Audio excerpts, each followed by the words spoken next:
25 जून को हमें एग्ज़ाम देना है, ऐसा एज्यूम कीजिए, ठीक है।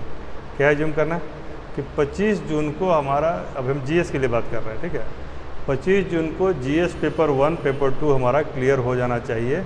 इसके लिए हम क्या रणनीति अपनाएंगे, हम लोग थोड़ा सा इस पर आज देख लेते हैं, क्योंकि बहुत लंबे समय बाद क्लास शुरू करेंगे, अचानक टॉपिक पे आ जाएंगे तो पीछे का आपका सारा मामला ब्लैंक हो जाएगा।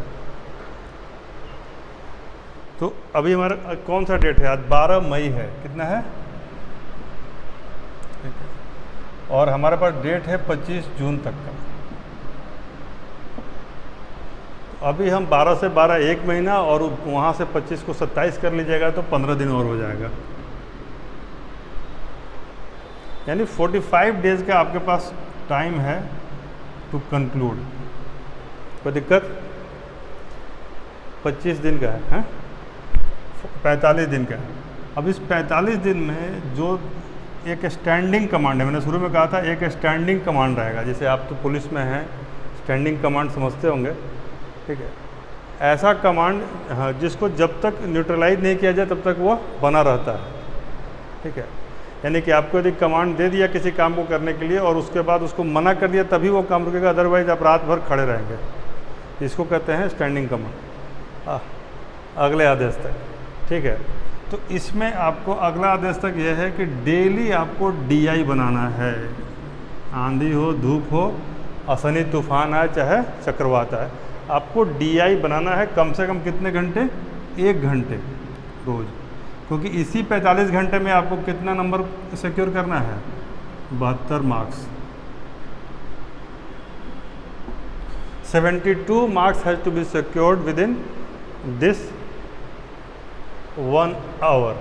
अभी हम लोग 45 डेज़ की स्ट्रेटजी पे काम कर रहे हैं। जिन लोगों को देना है ऑडिटर का एग्ज़ाम, उनके पास तकनीकी तौर पर 45 दिन बचे हैं। कितने दिन बचे हैं? 45 डेज। इसमें आपको फॉर्म भी भरना है, जिन्होंने नहीं भरा है वो भर भी लें। और इस 45 दिन में कैसे हम BPSC को क्रैक करेंगे, मेंस को, इसकी स्ट्रेटजी हम लोग देख ले रहे हैं, ठीक है। तो पहला ही लाइन अभी मैंने बताया है कि सबसे पहला स्टैंडिंग कमांड है जो अगले आदेश तक रहेगा, जैसा कि नवनाथ ने कहा कि DI आपको रोज़ बनाना है। ये मैं रोज़ कहता हूँ, जैसे कि मैंने कहा PYQ बनाइए PT में, तो लोग उसको हल्के में ले रहे थे। जब PYQ से 20 सवाल आ गया डायरेक्ट, तो उनको लग रहा है कि सर ये बहुत अच्छा बताया, नहीं तो हमारा तो 100 पार ही नहीं करता। तो हम यदि कोई बात बोल रहे हैं तो वो अनुभव से बोल रहे हैं, उसका आप लोग शिद्दत से उसको फॉलो कीजिए। DI आपको 1 घंटे बनाना है, 72 मार्क्स सिक्योर होगा। 45 दिन 1 घंटे बनाएंगे तो कितना घंटा बनाएंगे? 45 घंटा। 45 घंटे में 72 नंबर यदि सिक्योर हो जाता है तो यह ज़्यादा है या कम है? क्यों? क्योंकि 2 दिन में क्या आप 2 क्वेश्चन कमांड कर सकते हैं? 2 दिन में 2 क्वेश्चन ऐसा हो कि एकदम आ ही जाएगा उतना, क्योंकि 45 घंटा क्या होता है? 2 दिन रफली 48 आवर्स इक्वल टू 2 डेज। तो क्या 2 दिन में आप 72 नंबर सिक्योर कर सकते हैं अदर किसी कंपोनेंट से? यानी 45 आवर्स लगा के 72 मार्क्स को गैदर किया जा सकता है। तो इसको आज लिख लीजिए कॉपी में कि डेली DI बिना नागा के, कोई भी इसमें एब्सेंट नहीं होगा। सुबह नहीं बना शाम में बनेगा, शाम में नहीं बना दोपहर में बनेगा, लेकिन बनेगा। DI has to be. अब इसका आपको प्रैक्टिस सेट मिलेगा भी। कुछ नया क्वेश्चन पे हम लोग काम कर रहे हैं, हो सकता है 15 दिन लग जाएगा उसको पूरी तरह से आने में। तो 15 दिन बाद आपको हम एक DI का नया सेट दे देंगे, ठीक है, ताकि आप लोग उसको और बेहतर कर सके और ज़्यादा प्रैक्टिस कर सके। लेकिन अभी जो उपलब्ध चीज़ें हैं आपके पास, प्रीवियस ईयर क्वेश्चन से शुरू कीजिए। 5 या 10 जो प्रीवियस ईयर क्वेश्चन में है ना, उनको बनाइए रोज़ रोज़, ठीक है। क्लियर हो गया? चलिए, तो पार्ट 1 में जो मेन सिलेबस है उसमें DI के बाद हिस्ट्री है। पेपर 1 में हिस्ट्री है ना। पेपर 1 में क्या है? DI। पेपर 1 में DI है, उसके बाद सेकंड हिस्ट्री है, और तीसरा क्या है? करंट है। करंट में ही हम लोग IR भी पढ़ते हैं, करंट से ज़्यादा महत्वपूर्ण IR हो जाता है उसमें। हिस्ट्री वाले पार्ट पर आइए, ठीक है। हिस्ट्री में जो लिखता है modern history of India and Indian culture, syllabus का नाम क्या है? Modern history of India. कई बार हम लोग पूरा मेंस दे के आ जाते हैं, पता ही नहीं सिलेबस क्या लिखा है। सिलेबस में दो ही, मॉडर्न हिस्ट्री ऑफ इंडिया और एंशिएंट में क्या लिखा है? Art and culture of India. ठीक है, Bihar and India as well, India भी है। ठीक है, इंडियन कल्चर है, बिहार के पर्सपेक्टिव में ज़्यादा पूछ देता है, लेकिन ऐसा नहीं है कि इंडिया नहीं पूछ सकता। ठीक है, तो मॉडर्न हिस्ट्री ऑफ इंडिया। अब ये जो सेगमेंट है ये हमको प्रोमिनेंटली करना है हिस्ट्री वाला, 114 नंबर के लिए। कितने नंबर के लिए? 114। तो हमारा जब यदि 300 मार्क्स में 72 सिक्योर है तो कितना बचा? 228। 300 में 72 हमारा क्या है? स्टैट्स है। अब ये जो बचा हमारा 228 यह है हिस्ट्री एंड करेंट। हिस्ट्री और करेंट कंबाइंड मिला के एक अच्छे विद्यार्थी को कितना नंबर लाना चाहिए? अब कहिएगा लोग तो 99 लाते हैं, तो क्या बीपीएससी में आएगा? 80 आएगा? 80% प्रयास किया जाएगा। नहीं, टारगेट क्या लिया आपने अपने लिए? पहले टारगेट तो लीजिए। इसमें मैक्सिमम 70 आ सकता है और मिनिमम 45 to 50 आ सकता है। कितना? मैक्सिमम 70, मतलब एक्सेप्शनल में तो कुछ भी आ सकता है, लेकिन मैक्सिमम कितना आ सकता है? 70, और मिनिमम कितना जाता है? 45 to 50। तो यदि हम 45 और 70 का एक एवरेज करें तो कहीं ना कहीं 60 के आसपास जाकर टिकता है। तो हम लोग एक जनरल टारगेट लेते हैं 60% का। इसमें किसमें? 228 का 60% कितना होगा? 228 का 60%, 228 का 60%, तो मान लीजिए 200 का 60% 120 और 30 का 60% 18, रफली 17। तो हम मान के चलिए कि 118 हो सकता है। हैं? कितना? 136 हो जाएगा ना, 136 हो जाएगा। ठीक है ना, हम 18 के बदले चूँकि थोड़ा सा कम है तो हम 2 नंबर कम कर लिए, तो 136 + 72 कितना हो जाएगा? बराबर इन दोनों को जोड़ देंगे तो 208। यह तब है जब आप 60% नंबर लाते हैं तब। तो क्या टारगेट रखना है हिस्ट्री में? 60% marks in history and IR. ज़्यादा भी नहीं है, कम भी नहीं है। इंटरनेशनल रिलेशन, अंतर्राष्ट्रीय संबंध, ये करंट का ही पार्ट रहता है। ठीक है ना, जो समसामयिकी पार्ट है ना आपका, उसी में भारत और उसके पड़ोसी राज्यों के संबंध भी उसी में आता है, और सवाल ज़्यादातर उस एरिया से एक पूछ ही देता है। एक उसको हम लोग तैयार करेंगे। ठीक है, हमने कुछ तैयार करवाया भी आपको, लेकिन श्रीलंका वगैरह महत्वपूर्ण हो जाएगा आपके लिए, क्योंकि बहुत लंबे समय से ये चल रहा है। चलिए, तीसरा है करंट इवेंट वाला। उसमें लिखता है current event of national and international importance. क्या कहता है? Current events of national and international importance, यानी राष्ट्रीय और अंतर्राष्ट्रीय महत्व की समसामयिक घटनाएं। अब आप लोग क्या करेंगे? अभी तक तो हमने जो बताया वो करना ही है, थोड़ा सा आगे देख लेते हैं फिर हम बताएंगे। तो ये जो तीसरा वाला सेगमेंट है, इसमें क्वेश्चन के नेचर को देखते हुए हम लोग आगे बढ़ेंगे, कैसा क्वेश्चन पूछ रहा है। ठीक है, आइए पेपर 2 में आइए।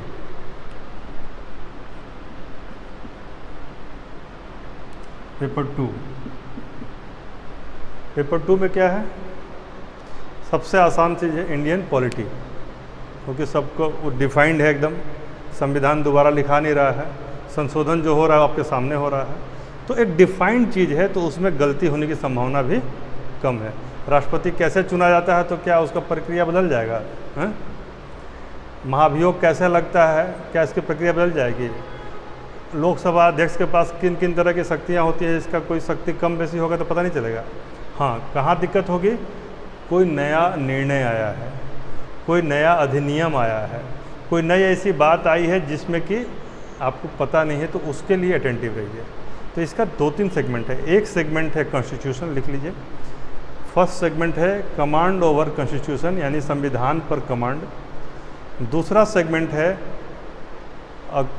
Good vigil on governance, governance समझते हैं ना, सरकार कैसे काम कर रही है, इसके ऊपर आपकी नज़र होनी चाहिए। गुड विजिल ऑन गवर्नेंस, तो गवर्नेंस से रिलेटेड सवाल होता है।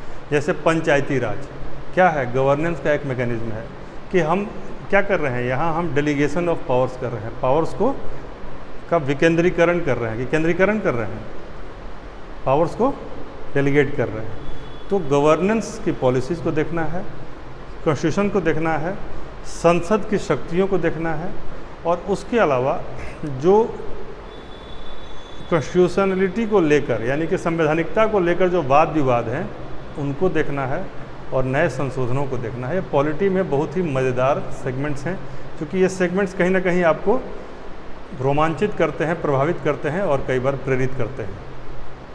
कोई दिक्कत? जैसे मान लीजिए कोई ट्रिपल तलाक की बात हुई, तो ट्रिपल तलाक में ऐसे भी आपको अखबार में आएगा तो उसको पढ़ना लगेगा, थोड़ा देख लेते हैं क्या मैटर है। यदि CA और NRC है तो आपको कहीं ना कहीं लगता है कि हम भी उसके प्रभावित पक्ष हैं। तो इन चीज़ों को केवल सतही तौर पर नहीं देखना है, आप मेंस के विद्यार्थी हैं, इनको डीपली पढ़िए। सबसे कह रहे हैं कि आपका एडिटोरियल पढ़ना आएगा नहीं आएगा यह सवाल छोड़ दीजिए, एडिटोरियल आपको पढ़ना है। You have to read the editorial of at least 2 newspapers, either they can be of Hindi और इंग्लिश। या तो आप हिंदी के पढ़ें या अंग्रेजी के पढ़ें, 2 न्यूज़पेपर आप लिख लीजिए, पढ़ना ही है। यदि हिंदी पढ़ते हैं तो हिंदुस्तान, प्रभात खबर जैसे अखबारों में से देख के पढ़िए, भास्कर भी एक अच्छा अखबार है, ठीक है। इनमें से 2 अखबार का एडिटोरियल आपको रोज़ पढ़ना है। क्लियर? हिंदी वालों के लिए। इंग्लिश में जो हैं वो हिंदू देख सकते हैं और एक अखबार अपने मर्जी से कोई भी ले लें, ठीक है। हिंदी में जो लोग हैं वह क्वेश्चन आएगा कि नहीं आएगा इससे अलग हटके योजना और कुरुक्षेत्र ले लें केवल भाषा को पढ़ने के लिए और कुछ आंकड़ों के लिए। लिख लीजिए, योजना और कुरुक्षेत्र भी ले लेंगे भाषा और आंकड़ों के लिए। और एक मैगजीन इंडिया टुडे और आउटलुक जैसे हिंदी में जो आती है वो आपको लेनी है। ऐसा नहीं है, यदि आप 2-4 भी लेके और 10-20 पन्ना भी पढ़ लेंगे ना तो आपके भाषा का लेवल थोड़ा उठ जाएगा, वर्तनी में शुद्धि अशुद्धि का लेवल थोड़ा सा कम हो जाएगा, ठीक है। तो ये 2-3 चीज़ें, और योजना कुरुक्षेत्र का डेटा भी कुछ काम आ जाएगा आपके। ये सारा चीज़ आप लेंगे और उसको पढ़ेंगे, उसको प्रैक्टिस में लाएंगे, इसी बीच में ये होगा। कोई दिक्कत? अब अगला सेगमेंट है Indian economy and geography of India, Bharat की अर्थव्यवस्था और भारत का भूगोल। अब ये चूँकि एक साथ इसलिए दिया कि बहुत सारी चीज़ें इंटर रिलेटेड हैं, भूगोल और अर्थव्यवस्था में क्या है, इंटर रिलेटेड है। तो पहला इसमें क्या हो गया, फर्स्ट हो गया पॉलिटी, दूसरा हो गया इकोनॉमी प्लस ज्योग्राफी। अब ये ह्यूमन ज्योग्राफी आप पढ़ेंगे तो कहीं ना कहीं इंटर रिलेटेड है। इकोनॉमिक ज्योग्राफी तो है ही इकोनॉमिक ज्योग्राफी, और आइसोलेशन ज्योग्राफी है वह थोड़ा सा पूछता है, जो मैंने एक आध क्वेश्चन आपको करवाया हुआ है।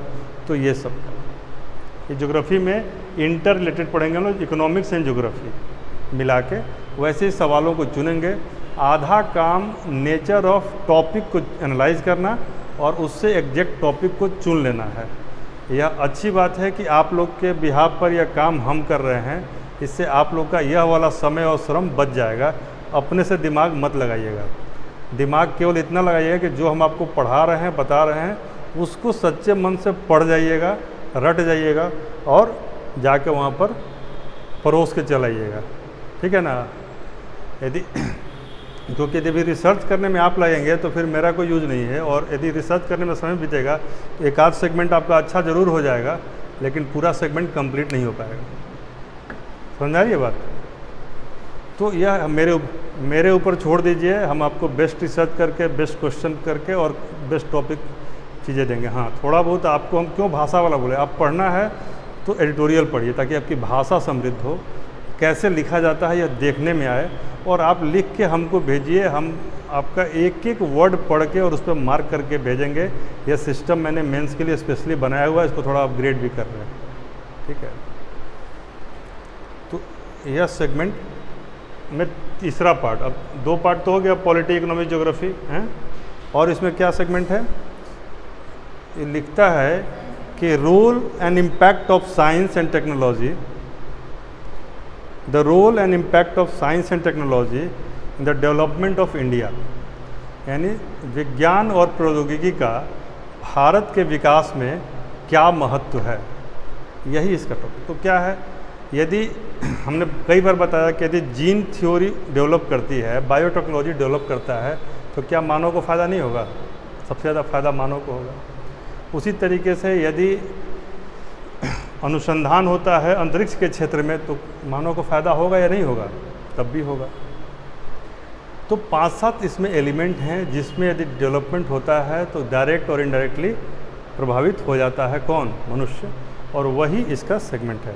45 डेज आर स्टिल लेफ्ट हैं, अभी कोई ये नहीं है। ये हम लोग एक एजम्पशन लेके चल रहे हैं कि 25 तारीख के बाद किसी दिन परीक्षा हो सकती है।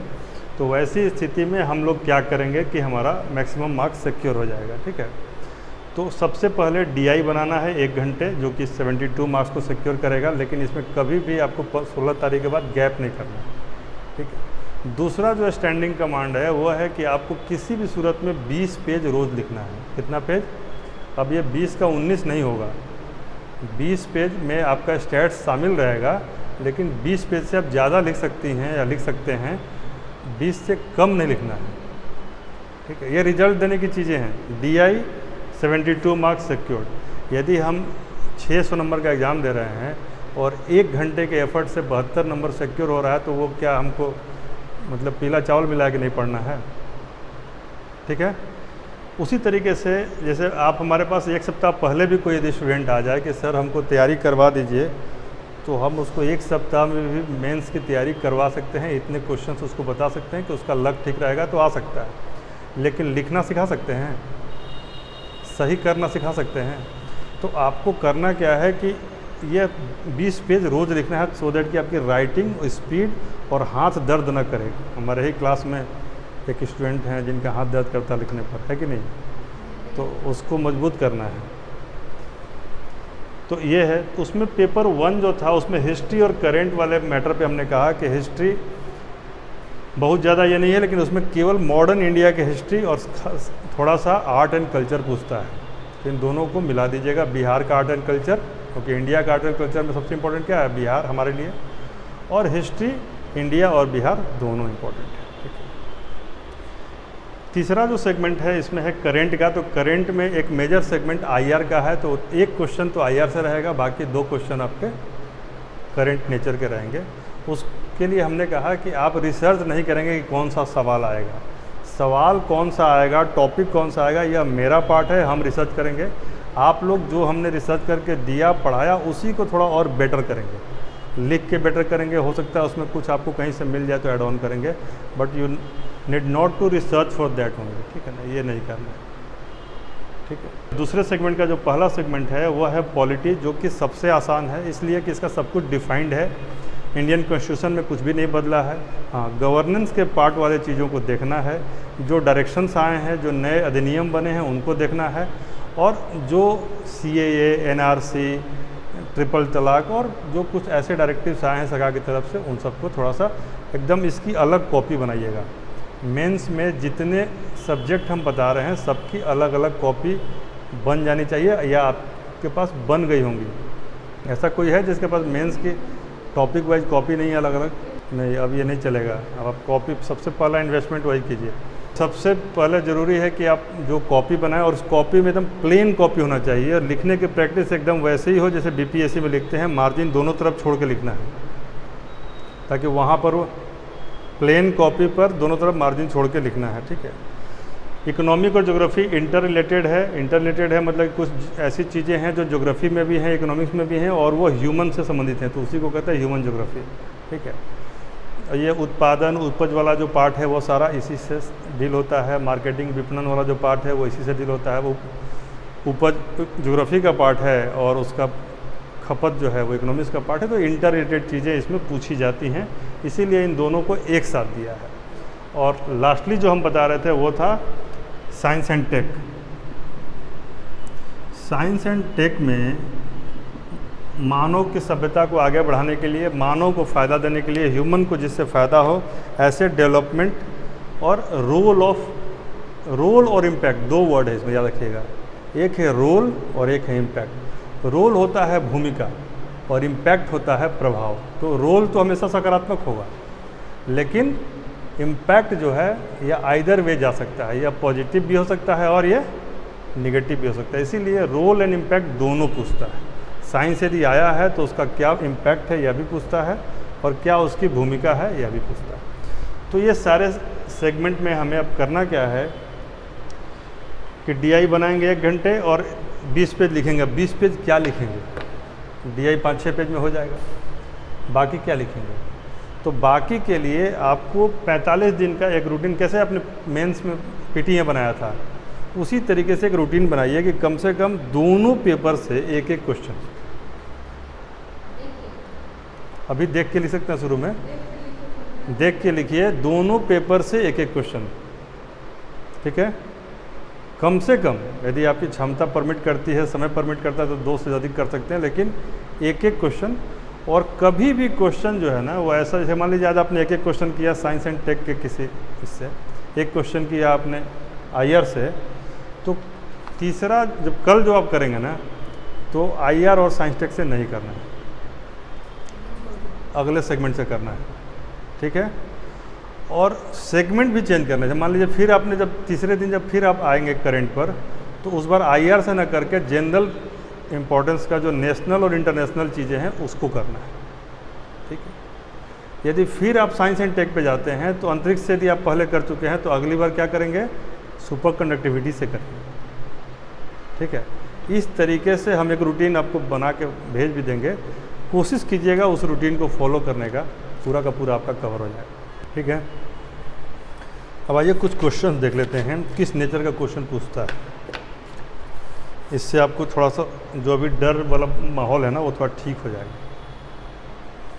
जैसे यदि एक क्वेश्चन करके जाना हो हिस्ट्री में कि हम एक ही करके जाएंगे, तो कौन सा करके जाइएगा? आप लोगों को कोई अंदाज़ा है? BPSC में 3 कलाएँ हैं, पाल कला, मौर्य कला और पटना कलम। यदि ये तीनों कर लेते हैं तो एक सवाल लड़ेगा, तो ये तो 3 करना पड़ गया ना। यदि एक ही करना हो तो कौन सा करेंगे? 1857 का विद्रोह। ऐसा कोई साल नहीं है जबकि ये नहीं आता है, और इसको किसी न किसी तरीके से वैसे ही पूछता हो। मतलब यदि 1857 को आप क्रिटिकली एग्जामिन कर लेते हैं, क्वेश्चन लिखिए, critically examine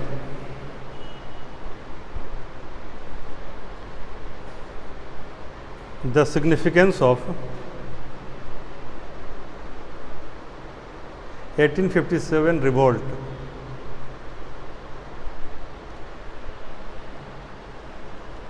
with special reference to Bihar. 1857 की क्रांति की समीक्षा करें, खास तौर पे बिहार के संदर्भ में, ठीक है।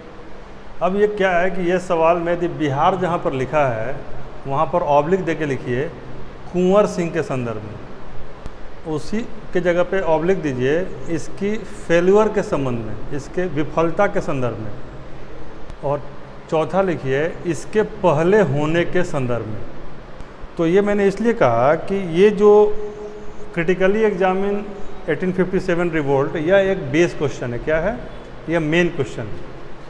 और जो बाद में 5 चीज़ें लिखवाई, एक बार कहा कि इसकी असफलता के संदर्भ में इसकी व्याख्या कीजिए, एक बार कुंवर सिंह के संदर्भ में इस पर विशेष चर्चा कीजिए, बिहार के संदर्भ में इस पर विशेष चर्चा कीजिए, और एक बार कहा कि यह इसके पहले संग्राम होने के संदर्भ में चर्चा कीजिए। तो आपको क्या करना है कि एक फुल आंसर लिखना है, और उसके बाद इन जो लास्ट में जो टेल्स है ना, उन हर टेल्स पे एक एक बड़ा पैराग्राफ लिख लेना। कितना बड़ा पैराग्राफ? एक लिख लेना है। अब क्या होगा कि इस पर कोई भी सवाल आएगा आपका गलत नहीं होगा, और ऐसा नहीं लगेगा कि बिना तैयार, मतलब लिखने के लिए तो बिना तैयार किए भी लिखा जा सकता है, लेकिन वह फुल नहीं होगा, फाइनल नहीं होगा। तो ये फुल एंड फाइनल आंसर हो जाएगा केवल 4 टेल देने से। अब मैं अलग अलग साल में जो पूछे गए हैं कुछ सवाल आपसे पूछ देता हूँ। देखिए इतना करने से आपका लड़ेगा कि नहीं लड़ेगा हम ये देख लेते हैं, ठीक है। जैसे 41वीं BPSC में पूछा कि it is difficult to avoid the conclusion that so called first national war of independence was neither first nor national nor a war of independence comment. अब क्या हुआ, जो आपने बाद में टेल जोड़ा था वही यहाँ पर मेन हो गया, और आपको जो आपने मेन किया है उसको यहाँ पर एक बॉडी के तौर पे यूज़ करना पड़ेगा बीच बीच में। तो यही कला हम आपको लिखने के सिखा देंगे, काम हो जाएगा कि नहीं हो जाएगा? चलिए देखते हैं 43rd बीपीएससी में क्या पूछा। Evaluate the role of Kunwar Singh in the revolt of 1857। क्या यहाँ पर आपको कोई दिक्कत होगी यदि आपने वो पहला क्वेश्चन तैयार किया तो, कि कुंवर सिंह का जो भूमिका है 1857 में उसको इवेल्युएट करें, उसका मूल्यांकन करें, तो कोई दिक्कत होगा? चलिए नेक्स्ट जो है, आप अगला, हम ये हर बार बीपीएससी का सवाल रिपीट कर रहे हैं। 47 बीपीएससी में पूछा, discuss the causes and outbreak of the revolt of 1857 in Bihar on the account of its failure. यानी कि बिहार में जो 1857 का विद्रोह हुआ, इसका डिटेल डिस्कस कीजिए और इसके विफल होने के कारणों को बताइए। तो क्या आपने जो पहला सवाल हम दिए उसमें इसका ये कवर हो रहा कि नहीं हो रहा है? अगला आइए, critically examine the role of Kunwar Singh in the revolt of 1857। यह सवाल है 53 और 55 का। 53-55 में पूछा कुंवर सिंह की भूमिका की जांच, यानी कि जो सवाल 43 हाँ क्रिटिकली आलोचनात्मक व्याख्या करना है, क्रिटिकली एग्जामिन करना है, तो वो रिपीट हो गया, दोनों डालना है। ठीक है, उन शब्दों पे भी हम लोग एक दिन क्लास करेंगे कि क्रिटिकली एग्जामिन देगा तो क्या करना है, मूल्यांकन देगा तो क्या करना है, टिप्पणी देगा तब क्या करना है, उसमें क्या फ़र्क होता है। समालोचना ज़्यादा पॉजिटिव और डिटेल्ड, जैसे हम ब्रीफ बोलते हैं ना, तो ब्रीफ का उल्टा समालोचना होता है, उसमें डिटेल्ड होता है। तो यानी हमारा 53-55 भी लड़ गया एक सवाल करने से। अब आइए 56-59 में, critically examine the significance of the revolt of 1857, तो सेम सवाल ही आ गया, with the significance and special reference of Bihar, same सवाल है। तो यदि 1857 को आपने करके रख लिया तो यू नेवर नो कि आपका फुल क्वेश्चन एक आ ही जाएगा, कोई दिक्कत। तो हमें क्या करना है, एक टॉपिक को करना है, उस टॉपिक को डिटेल्स में करना है और उनके जितने भी सब हेड्स या टेल्स हैं उनको उसी को करने के संदर्भ में आगे पीछे कर लेना है। अब हम पहले की तरह नहीं करेंगे कि एक क्वेश्चन लिए और आंसर किए, नहीं, एक टॉपिक लेंगे, उस टॉपिक के सारे फैसेट्स का वहीं पर लिखेंगे। आपको क्या करना है, जैसा परिस्थिति वैसा प्रयोग, ठीक है ना। आपको जैसे आप पिकनिक पे जाते हैं ना, वैसे जाना है परीक्षा देने के लिए। अब इसका मतलब नहीं कि बरमूडा पहन के चल जाइएगा, ये नहीं है। उसका मतलब ये है कि आपको हाफ कुक्ड, जैसे पिकनिक पे जाते हैं तो हम लोग नहीं, थोड़ा सा ब्रेड भी ले लिए, बटर ले लिए, कुछ आलू फ्राई करके ले लिए और वहाँ पर हल्का फुल्का उसको परोस दिए जाके, सारा डिटेल वहाँ पे बनाए नहीं। तो हाफ कुक्ड फूड जो ले जाएगा उसको तो आसानी होगी, तुरंत उसका खाना रेडी हो जाएगा। और कुछ लोग जो है ना बकरा लेके जाते हैं, वहीं काटेंगे, वहीं बनाएंगे, वहीं धोएंगे, तो नमक ज़्यादा पड़ जाएगा, क्योंकि अब जो जिसको नमक डालना है वो नीतीश कुमार का बात मान ही नहीं रहा है, तो ज़्यादा डाल देगा कि नहीं डाल देगा। उस चक्कर में वो नहीं करना है। सारा बकरा लेके अपना एग्जामिनेशन हॉल में मत पहुंच जाइए, बना बनाया खाना लेके जाइए, हो सके तो बना बनाया, और नहीं हो तो कम से कम half cooked food that has to be served in quite a fewer time. कम समय में आसानी से वहाँ परोस सके, परोसने आना चाहिए। मान लीजिए आपके पास टमाटर है, आलू है, प्याज, तो सबको वहाँ पे ग्राइंड करके डाल दें, ठीक है। तो यही टेक्निक है मेंस का। हिस्ट्री में कहीं से भी कोई दिक्कत नहीं होगी। 60% नंबर किसी भी सूरत में एक्सेप्ट डीआई लाना है। डीआई में यदि हमारा 72 नंबर है और 60% हम नंबर लाते हैं रेस्ट पार्ट में, तो 228 में कितना नंबर लाना होगा, 136, और उस केस में 208 नंबर आपका पेपर 1 में आएगा। यदि आप ढंग से पढ़ेंगे और ये 45 दिन आपने यूज़ कर लिया जैसा हमने कहा, तो पेपर 1 में 208 नंबर लाना मुश्किल नहीं है। हमारे कई स्टूडेंट को 225 तक नंबर आया हुआ है, आपको बता दे रहे हैं। उन्हें शुरू में लगता था कि 200 नंबर भी नहीं आएगा, 225 नंबर तक आया हुआ है। और यदि आपका पेपर 1 में 225 आ जाता है तो कितना दबाव कम हो जाएगा पेपर 2 और आपके ऑप्शनल पेपर पर, आप जानते नहीं हो। कि क्वालिफाई करने के लिए मेंस कितना नंबर चाहिए, मेंस क्वालिफाई करने के लिए 480 के बाद से स्टार्ट हो जाता है। 470 यदि आप विशेष कैटेगरी में हैं तो कुछ कम में भी हो सकता है, लेकिन 500 को हम एक लैंडमार्क मानते हैं। तो 500 में यदि 208 आपका एक ही पेपर में आ गया, तो पेपर मिलके आपका 300-350 नंबर नहीं आएगा। तो इसको हल्के मत लीजिए कि नहीं इसको लास्ट मोमेंट में कर लेंगे, क्योंकि देखिए हल्के में लीजिएगा तो आंसर हल्का होगा, और टीचर जानते हैं कि कौन हड़बड़ी में लिखा है कौन हल्के में। एक बार इसके कंसेप्ट को समझेंगे, कंसेप्ट को समझने के बाद आपके अंदर ये प्रवृत्ति होनी चाहिए कि हमको फैक्ट्स डालना है।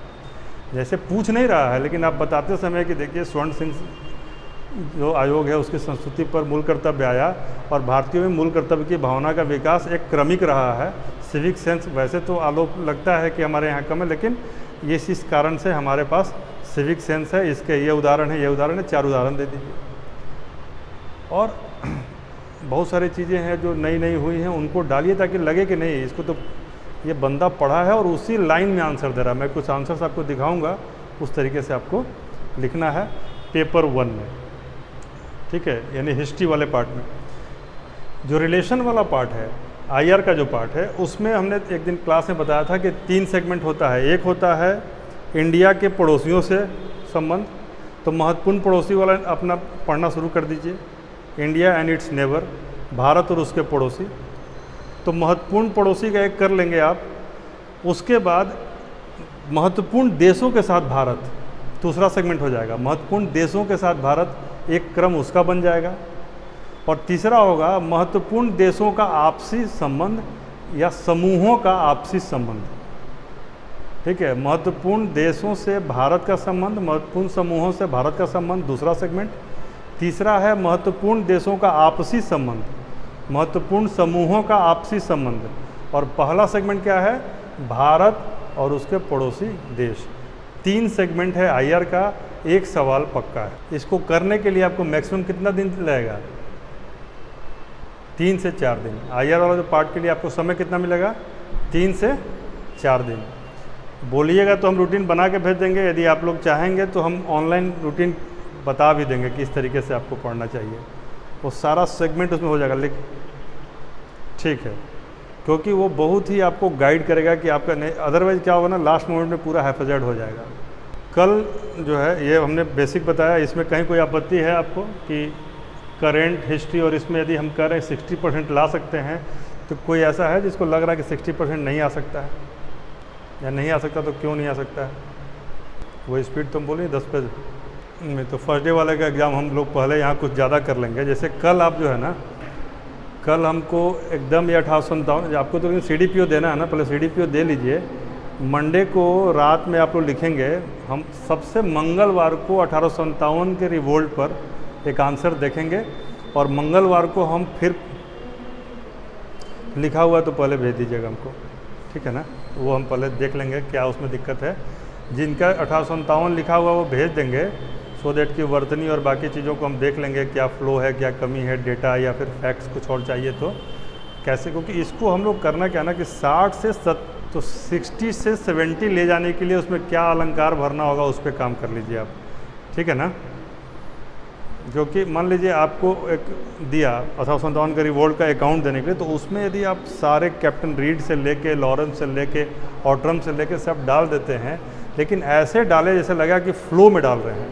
मेरा वो आपने क्लास देखा है क्या जिसमें हमने बताया कि आंसर कैसे लिखें, how to write best answer? उसको नहीं देखें तो how to write best answer वाला देखिएगा वीडियो। उसमें हमने इस बात पे जोर दिया है कि सारी चीज़ें अपनी तरफ है, लेकिन राइटिंग का फ़्लो जो है ना आपको सबसे अच्छा नंबर दिला सकता है। इस पर हम लोग काम करेंगे, ठीक है ना। आप लोग एकदम जम के इस बार जितना भी हमको ऑनलाइन में लोग दिख रहे हैं, ऑफलाइन में हैं, किसी का भी, चूँकि पीटी कैंसिल हो गया है, तो आप लोग का ये जो मेंस हाथ में आया हुआ है ना, इसको मत मिस कीजिएगा। ये गोल्डन अपॉर्चुनिटी है। मैं बार बार कहता हूँ पीटी के बारे में कि मिल जाए तो मिट्टी है, खो जाए तो सोना है। तो आपका जो खो गया वो सोना था, लेकिन ये मिल गया है ना, इसको एकदम फाइनल अचीवमेंट में तब्दील कर दीजिए। इसकी खुशी अभी है, लेकिन इसकी खुशी कब है? जब फाइनल सिलेक्शन हो जाए, ठीक है। तो इसको एकदम आपका एक रणनीति है। जैसे आजकल देखते हैं ना, गेम खेलते हैं तो 4 आदमी लैपटॉप लेके बैठा रहता है, खिलाड़ी मैदान में खेल रहा है, लेकिन बॉल को कैसे ट्रैक कर रहे हैं, कौन सा प्लेयर किस एंगल से बॉल फेंकता है, किसके क्या स्किल्स है, इसको अपोजिशन का एनालाइज करना पड़ता है। तो वो हम एनालाइज कर रहे हैं आपके लिए, और आप हमारा सहयोग दीजिए उस पर रिस्पॉन्स करके, ठीक है ना। जीएस में एक रिकॉर्ड बना दीजिए आप लोग। मेंस में इतना मार्क्स आए कि एक लगे कि नहीं, जीएस के बल पर भी मेंस क्वालिफाई किया जा सकता है। बाकी ऑप्शनल तो आपका अपने हाथ में रहता ही है, ठीक है ना। तो अभी पीटी के लिए पढ़िए, 2 दिन तक मेंस पे पूरा जोर मत लगाइए। जिन लोगों को नहीं देना है वो एक आंसर लिखना शुरू कर सकते हैं, ठीक है। चलिए, ऑल द बेस्ट। और CDPO के लिए मैं कुछ 50-100 सवाल गेस भेजूँगा आपको, वो देख लीजिएगा आप लोग।